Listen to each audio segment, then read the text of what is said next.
Welcome to EnVision Center News, where we discuss community impact and involvement with today's nonprofit leaders and philanthropists. Chris, we finally got you on the podcast. Yes. Took a couple tries, but I finally forced you to come talk to me and tell me a little bit about yourself and what you do here. You are the digital navigator at the EnVision Center. What does that mean? Yeah, that's a great question. Do you get it a lot? I do. It's really hard to kind of quantify like what exactly, because there's so many different things that I do for people, just kind of in general. But basically, I help people navigate their devices.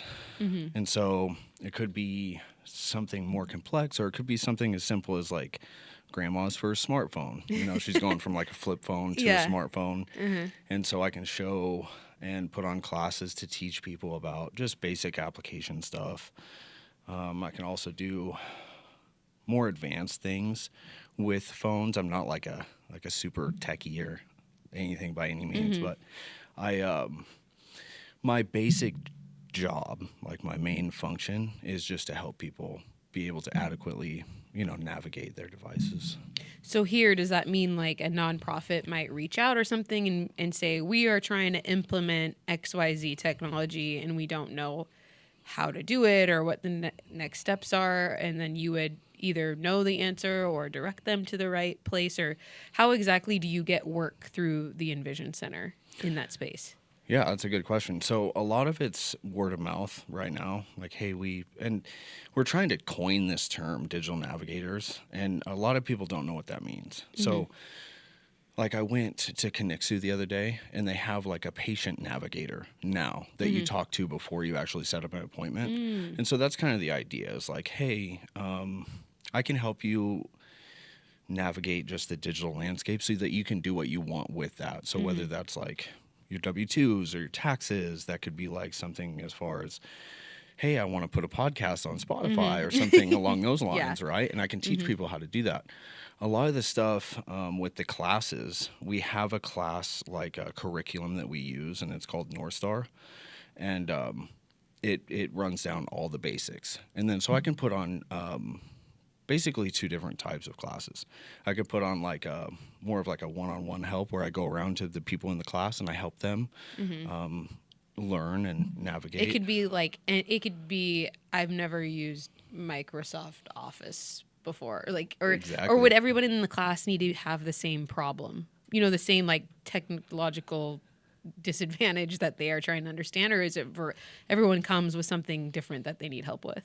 Yeah, so traditionally everybody comes with something different, but I can do what's called a lecture, and I can put on a lecture about, a lot of those lectures are about cybersecurity in general. Okay. So I could be like, okay, these are some of the possible scams. These are like phishing and farming and all the different stuff when it comes to like, people kind of trying to steal your, identity or your credit card information or something like that. So that's really prevalent in the community, because a lot of people, they can be tech savvy people and they can fall victim to cybersecurity scams.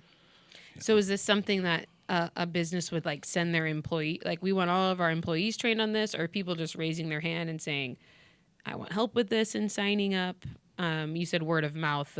I mean, which is it, more individuals or like organizations sending groups of people to you to get training? Yeah, so there hasn't been any organizations yet. I could do something like that on behalf of like my host site with the EnVision Center. But traditionally, it's mostly people of the aging population, like that demographic that I work with. And I just helped an individual this morning who was part of that demographic, and she was struggling with just some notifications popping up on her computer. She didn't understand what those were, and she had an external hard drive, and she was very concerned about whether or not she should have it plugged in all the time. So I just kind of walked that down for her, and I basically just explained how it worked, explained where she could find her files, and then I showed her how to do that. And then I had her go through the steps one by one so that she knows, so that when she goes back home that she can, she can access those files if she needs to. So when you got here at the EnVision Center, where did you come from? Were you in the area already, or did you move in from somewhere else? Yeah. So I'm a native of Idaho, Okay. I'd say. Like, I'm not native, but I'm a native of Idaho. Yeah, got you. Yeah, I was born in Coeur d'Alene, and then I Okay. was raised up here in Sandpoint. Mom lived Okay. up here. Dad Okay. lived down there. So I kind of both places. Split, yeah. Yeah. And so I was a construction worker for several years. I did the oil field thing. I moved to North Dakota. I did that. I've done a bunch of other construction type jobs, landscaping, all kinds of stuff. And so basically it got to the point where I was, kind of like breaking my body, Yeah. over time. And I was like, man, I got to do something else. Mm-hmm. But I don't really have these professional development skills to be able to go into something else. So what am I going to do? Mm-hmm. Well, the AmeriCorps thing came up, and basically it was an Indeed post. Really? And, yeah. Wow. And they were looking for a digital navigator. And I was like, I don't even know what that is, but I'll apply for it, Yeah. And so I was working in construction then, and I applied for it, and there was like this rigorous application process, and like these multiple interviews and all this stuff, and so I went through all that, and then AmeriCorps accepted me, and I was like, I became a member of AmeriCorps, and so AmeriCorps is really kind of confusing. Do you want me to explain? Yes, please. And Yeah. like how the relationship between AmeriCorps and the EnVision Center happened would be great. Yeah. Yeah, sure. So this is how I always explain AmeriCorps. I usually ask first. I'll usually say something along the lines of like, hey, have you ever heard of the Peace Corps? Mm-hmm. Like, hey, I Indeed. ran off to join the Peace Corps. Yes. Yeah. And then so people will say, yeah, because they're more familiar with that. Right. So AmeriCorps is basically the stateside version of that. So Okay. we focus on problems like within the United States, hunger, disaster relief, stuff like that, within the main AmeriCorps like sphere of influence. Mm-hmm. And so when it comes to what I do with ACC, that's the digital branch of AmeriCorps, essentially Okay. the American Connection Corps. Mm-hmm. And so our mission, okay, let me start here actually. So instead of like training people and then sending them out to certain like geographic locations, their idea, and I should say our idea, right, is to take people from those areas that are, that are from there, rooted in that community, and then train those people. So not only are you giving a person a job or an internship is really what it is within that area, but also they're familiar with the people Right. there, the landscape, all the different things that go They already into have it. personal connections there. Yeah. Exactly. Yeah, and there's some trust there because a lot of places struggle with like outside influence, especially any kind of government. They're like, we don't want them here. And so, Right. Yeah, when you take someone from that community. So basically, that's what happened with me. I applied, and I was from this community. They needed someone for Bonner County to service Bonner County, and they flew me out to DC, and I did my training and Okay, orientation. so they trained you up and everything to be a digital navigator. You didn't have to have the tech background. No. Like you said, you just worked in construction. And so, okay. And is that pretty typical of other digital navigators? Like they come from all walks of life and then they get hired and they go through the training? Yes, we have a really diverse like cohort of people, all different sorts of backgrounds, all different stuff. A lot of them. So there's a Siegel Education Award upon completion of your AmeriCorps term of service, and so a lot of people that do it are either in school, like college, or are considering going to college. And so, you can do your term of service while you're in school. You log your service hours, and then you do that. And then at the end, you get an education award for doing that. So it's kind of, it's promoting like higher education. I call it an internship because that's really what it is. So that's what you're doing. You're not like if it's going to be there for life kind of thing, or like, are you in more of that intern type position? Or are you like, nope, this is my career and I'll leave when I choose? Yeah, that's a good question. So each year is a new term of service. Okay. So technically, I'm what's called a paid volunteer, and that's because through this program they give us a living stipend, Okay. so that we're able to volunteer and like spend the majority of our time volunteering. But it's only for that term of service, that 1 year. Okay. And then if you want to do it again, you have to apply. Oh, okay. And then you can do up to 4 years of service. Okay. And how did you make the connection with the EnVision Center? Yeah, that's a good question. It was kind of so, man. Yeah. So essentially what had happened is usually typically they find a host site first. So like right now, the EnVision Center is my host site for my AmeriCorps term of service. And AmeriCorps takes care of that for you. Like they do the searching around to find the host site for you. Or is that typically the intern's job to make that connection somewhere? Yeah, that's a fair question. So no, AmeriCorps does that first, and they're like, okay, this is going to be your host site. This is the geographic location you're going to be servicing. Okay. Like this is the county, and so with me, it was a little bit different because when the host site I was supposed to go to, there was kind of some administrative stuff that had gone on, and there wasn't availability there for me as an AmeriCorps. But I had already took my AmeriCorps pledge, and so I was an AmeriCorps, but I didn't have a host site for a while, and so I was in conversations with.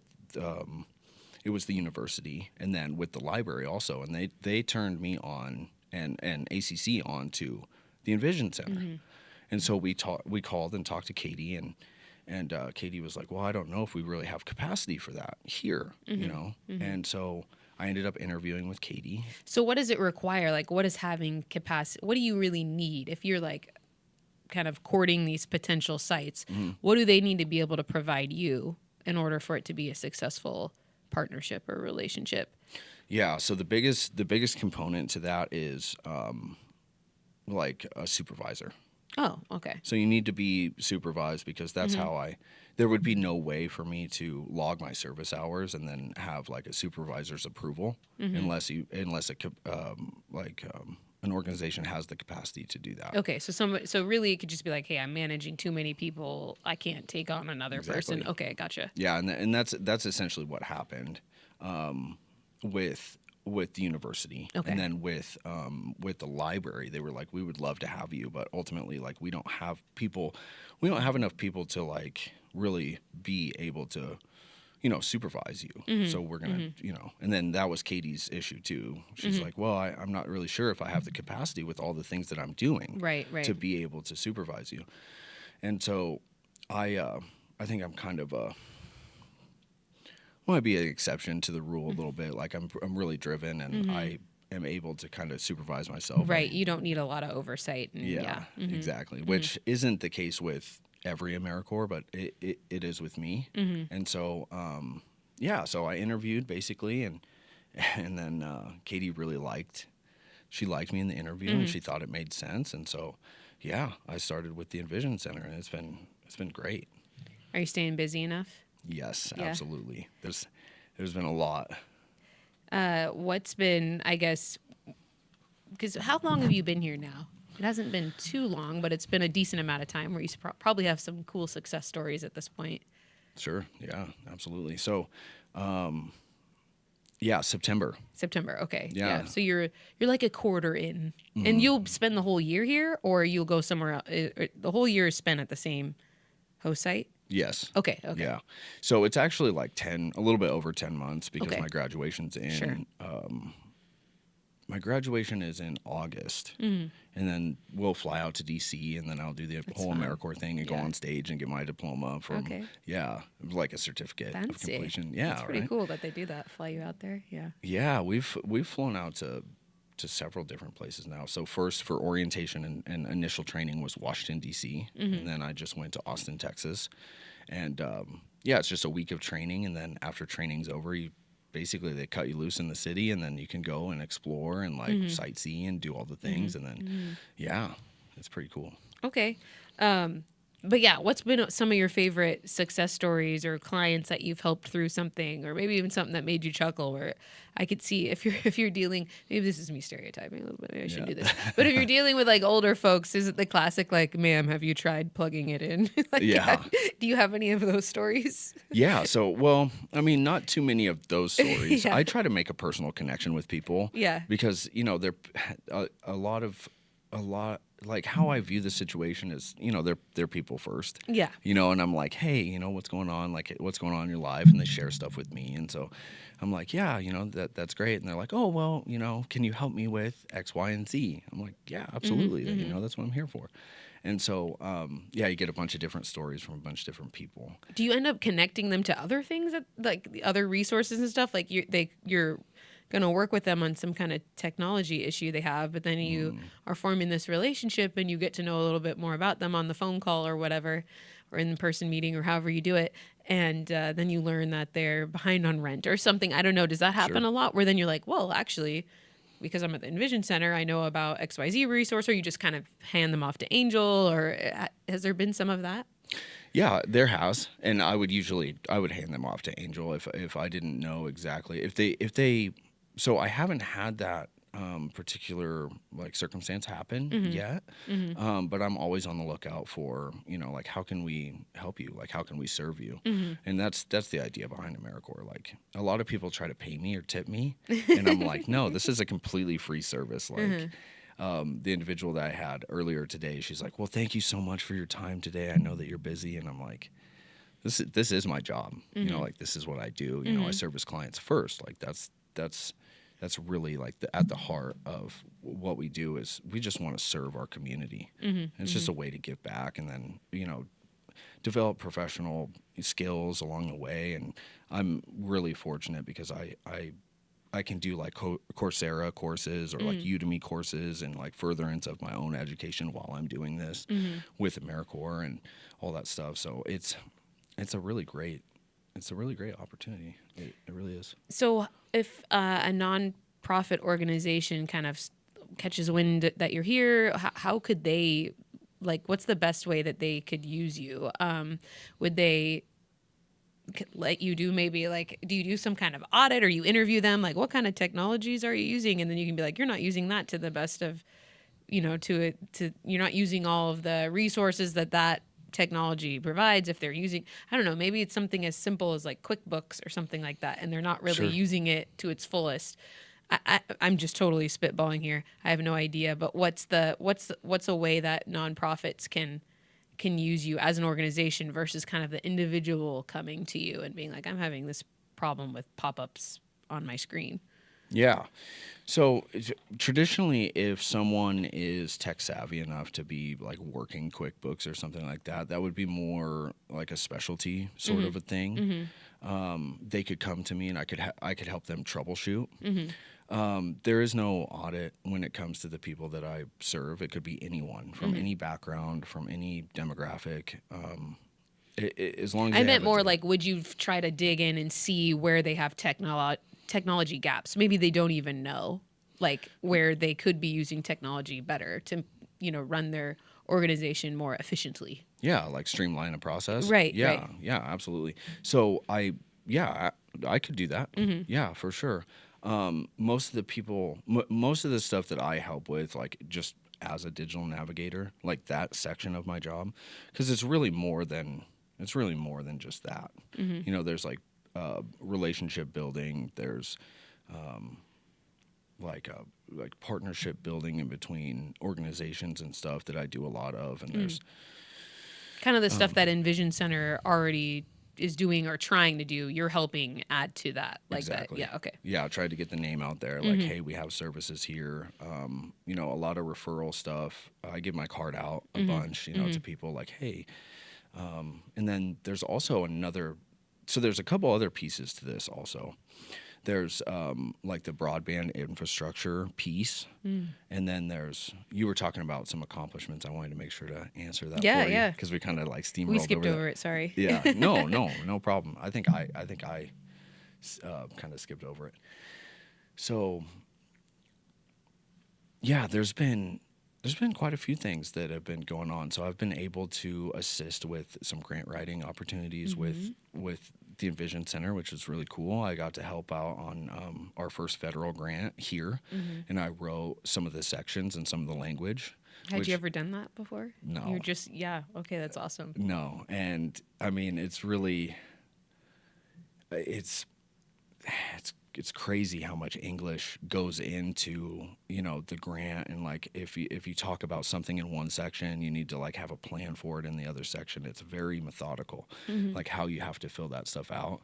And there's a lot of questions, and then word limits, because you want to just start, typing away. That would be crazy. my issue. Yeah. Yeah. And so they're like, okay, there's only a 1,500 word limit, or there's 2,000 word limit. So yeah, I was able to do that. And I think we have like 4 grants that have been submitted since I've been here, which is really great. Yeah. I helped Katie with the sign. She loves to tell people. Yes. Yeah. Which that was really simple. I just basically downloaded an app on the sign and then signed up for it. Like, hey. Yeah, but when you're like tech ignorant like we are, it was a huge help. He's referring to a digital sign that now greets you when you come into the EnVision Center that has all the organizations listed. It looks very fancy. It makes us seem very legit. Yeah, it's very professional and cool. Yeah. She's really happy about that. And I'm like, well, yeah, that's kind of... Yeah, it was great. I was able to do that on my first day, which really impressed Katie. Just start off strong. Yeah. Yeah. So I've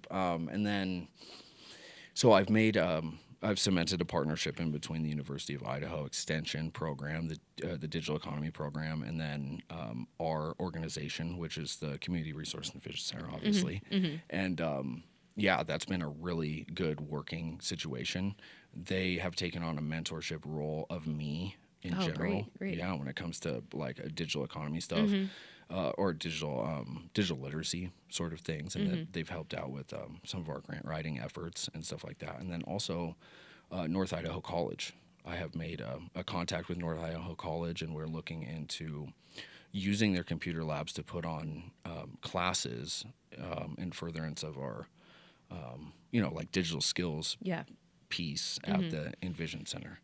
So those are some of the big things. And then just getting out there and being available to help people is it's the little things in life that really make it worth living. For sure. And I would have said, until some very recent technological advancements, I would have said that maybe not when it comes to streamlining and helping people just better run things.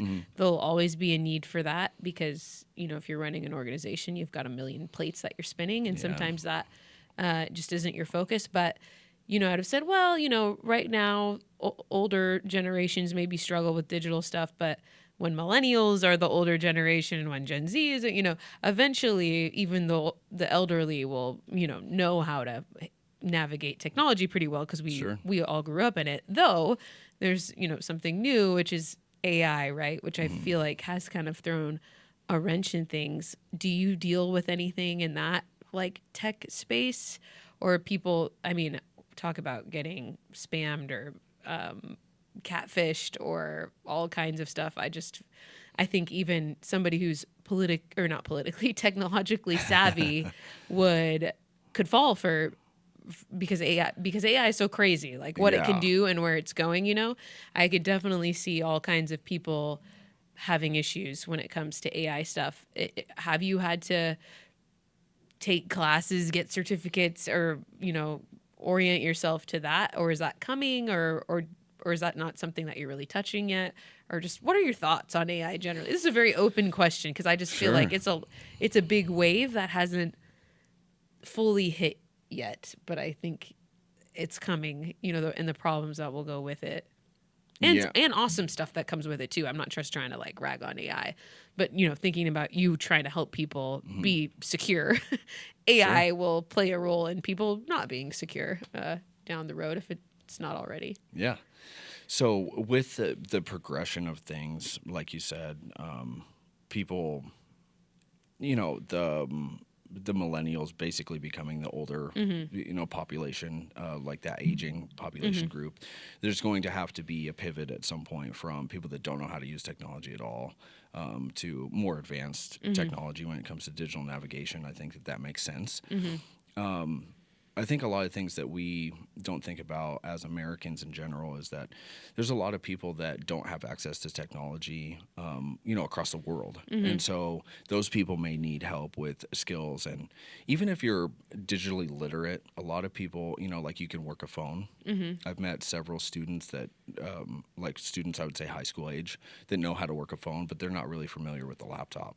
Or they don't know about the Google Suite, which is like Google Docs, and it's a free service. There's Google Sheets on there. And so just the training as far as that goes, it could be somebody that really does fit that definition of being digitally literate, but doesn't know about the services. And so that's a large part of my job too. Like, oh, hey, did you know about this? Or, oh, hey, do you know about that? So to tackle the AI question, I look at AI as like, as a tool to help us. I think that it could be a threat in the future as far as like, a lot of our stuff is tied up in technology, and that's where the importance of my job comes in, is because paper is kind of, it's kind of out. It doesn't really make sense. Like we're chopping down the forest to make paper to like send in a form when we could do it digitally. Right. And so, when there's a lot of capability from one system, it makes you kind of wonder about like how secure is that system? Like, is it going to go rogue? And it's going to be like Cyberdyne systems from like Terminator. Right? And so I use AI quite a bit, and it helps me with it. I mean, a bunch of different stuff. I could ask it like, hey, what's a good cooking recipe? Like how, like walk this down for me. Like what are these steps, right? And so I think when it comes to digital navigation, it can definitely help people if they know how to get on there. For sure. And then they can type in, and it helps me in my job too, because I was working with somebody that was that had a Mac computer, and I'm more of a Windows guy, more of an Android person, and I'm not super familiar. Like I know how to like operate the computer, but I was asking it questions. Hey, how do I change this setting? Like, what can I do with Finder? How do I upload something to iCloud or something, along those lines? And so, did that answer most of your question? I think so. I mean, I was just wondering if you're anticipating that soon you will have people reaching out to you with problems relating to AI, or and you did answer this piece the same way you kind of have to tell people about Google Suite and stuff. I have a feeling that'll be something too that you kind of instruct people. No, this is how you can use AI to just do daily tasks and to streamline your life, not just your business, but your life, right? And make your life run more efficiently. But then also, on the flip side, just like with the regular technology we have today, it can come with risks. And so I'm wondering, I'd like just watched a documentary about catfishing. So it's on my mind, where somebody used AI to catfish a lady who was a millennial. Like she was young, she knew how to use technology, but it was so convincing that, the images that this person would use and stuff like that. I read that, I don't know how you get convinced of this, but a lady was convinced that she was dating Brad Pitt because of AI. I saw that. Which that one I'm kind of like, okay, lady, I don't know how you feel for that. But, you could definitely see people are just gullible and susceptible. And I'm not saying that I'm even immune to it. Like this technology could get so advanced that I think I'm talking to you on the phone. It sounds just like you. Yeah. But it's not. It's AI. Yeah. Exactly. Yeah. The language model for like there's a platform, and it's I can't think of the name. Oh, it's called Pi, spelled P-I, like pi, like the ratio.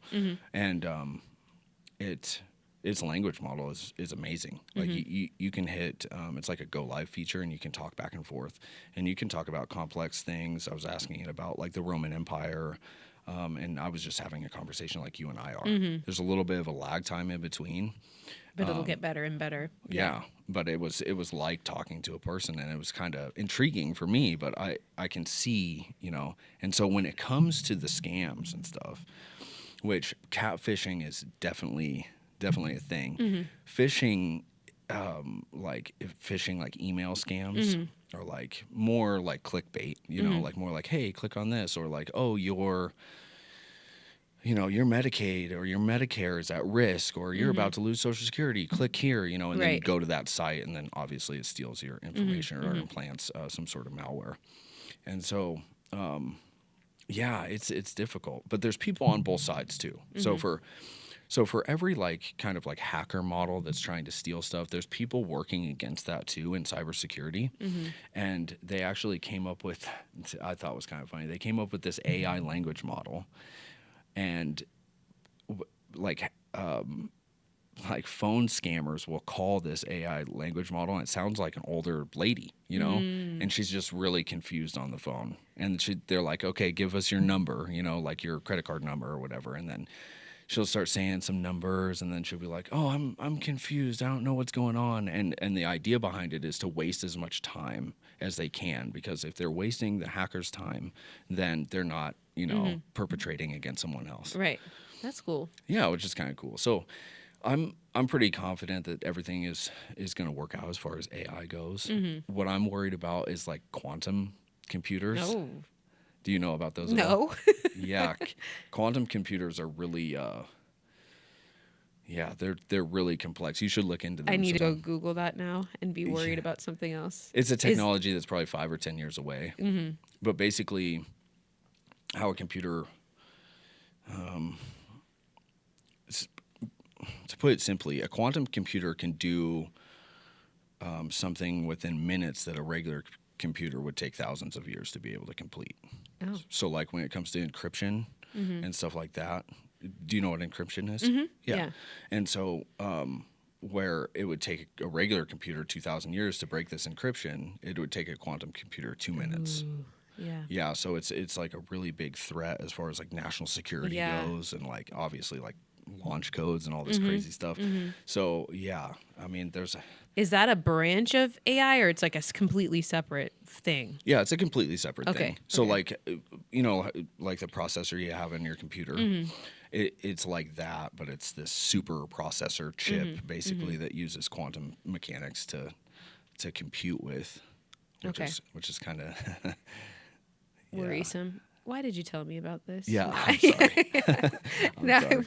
I'm already a maybe little bit should've- worried about AI. Now I can go freak out about something else.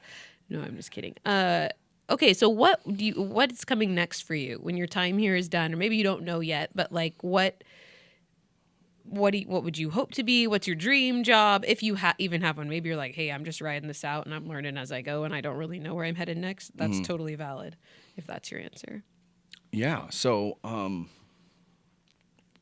this kind of, man, this is the first job that I've ever had, like this service year, where I go home every day and I feel great about the things that I've done. I've built a lot of things in my life, and I've done the construction stuff and just kind of chased after money in that way. I saw a job as a way to get a paycheck to pay for the things that I want to do in my life. This position is different in the fact that I really feel great about the things that I do and how I help people and how I impact my community. And so I don't think that you can like quantify that. I don't think that you can put like a monetary value on that. And so I'm kind of like living my dream job right now, and I would like to take this and make it some sort of a permanent position, whether it's digital navigation or assistance with grant writing, or like being kind of a combination type yeah. utility player. Exactly. Or like being a liaison in between, like the EnVision Center and, other organizations, or kind of just, I don't even know. You're open, but you know that you want to kind of stay in this space, and that the service component just means a lot. It's priceless to feel good about what you're doing. Yeah, absolutely. Yeah. It really is. You can't put a monetary value on it. It's something that I haven't really experienced, and it does wonders for like your mental health and just how you view the other people in your community. Because I think we have a tendency to be a little isolated, especially in bigger like cities and stuff. I visit the city a lot, and people are a lot more cold. Right. I'll be smiling at people, and then people are like, Yeah. what's wrong with this guy, you know? Yeah, I lived in Washington, and they called it the Seattle Freeze. The Seattle Freeze. That's exactly the city I'm talking about. Yeah. Yeah. I go over there all the time, and it, yeah. What part did you? I'm not from Seattle, but I'm from Hoquiam, little town on the coast of Washington. But Cool. And actually, I didn't really spend much time in the city. I was kind of a country girl the whole time. But Nice. my husband is from Seattle, and of course, you know tons of people from Seattle when you live in Washington because people move around and stuff. And so, and I would hear people that moved in new, especially for tech jobs, you know, Amazon and Microsoft and stuff like that, who would talk about the Seattle Freeze. Yeah, absolutely. Yeah. Yeah. So my partner, she lives in Everett right now, and she is. We're actually moving and over here to Idaho. I live here already, but she is moving over here, and so yeah, it's the city can be a little dicey. You know? Was she from there, or did she move in? Was she a newcomer? Yeah, so she's lived there for 12 years, I think. And she came from Michigan, but she came from a city in Michigan, Troy, Michigan. And so, yeah, she's been all over Seattle. And she like knows all the places and all She's the stuff. familiar with it now, so she came out of the freeze, okay? Yeah. Yeah, she did. Yeah, she's wonderful. I absolutely love her. Yeah, she's great. Awesome. Well, is there anything else that we didn't touch on that maybe our audience should know about? A service you provide, something about your job, something about AmeriCorps, anything that we didn't get to that you think is important we cover? Yeah, the only thing that I could really think of is like people have a general misunderstanding about like what we do as AmeriCorps. We're not part of the government. We're funded through government channels, but we're not trying to push any sort of initiative. All we're trying to do is make sure that people have access to their devices if they want that, and to help with infrastructure when it comes to broadband connection. We feel like it's a right for everybody to be able to access the internet if that's what they choose to do. Nobody's trying to force anybody to do anything. There's no like evil, you know, like plan to take anything over or anything like that. We're just here to help, and we just generally and like with all our hearts believe in servicing, you know, the areas that we're from. Well, awesome. Yeah, it's great to keep in mind, and folks can find you here at the EnVision Center if they or somebody they know needs some digital navigating help. And we're just very grateful to have you, and you provide a lot of great skills and insights, and also your energy is just great. So Thank you. Thank you for being a part of the EnVision Center. Yeah, thank you for having me. It's been an honor. Thanks for listening to today's episode. For more information, you can go to CRECidaho.com. Please like, share, and subscribe.